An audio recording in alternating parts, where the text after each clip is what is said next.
16वीं आलमी उर्दू कॉन्फ्रेंस में arts council के सदर अहमद शाह साहब हमारे साथ हैं। सर, 16 साल का सफ़र कैसा लगता है?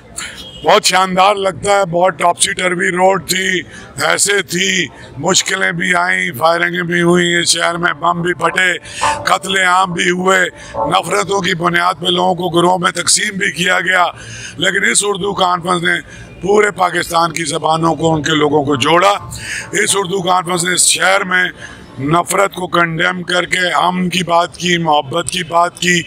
इस उर्दू कॉन्फ्रेंस की वजह से सारे पाकिस्तान की मुख्तलिफ़ ज़बानों के अदीब और उर्दू के अदीब आपस में मिल के उन्होंने डायलॉग शुरू किया और एक पाकिस्तानी अदब की तश्कील इस उर्दू कॉन्फ्रेंस से आपका उसका प्रैक्टिकल मॉडल है ये। सर, यूथ कितना कनेक्ट हो पाती है? मेजॉरिटी यूथ होगी, अभी देख लीजिएगा आप, यूथ कनेक्ट है बेनता। हाँ, thank you very much sir.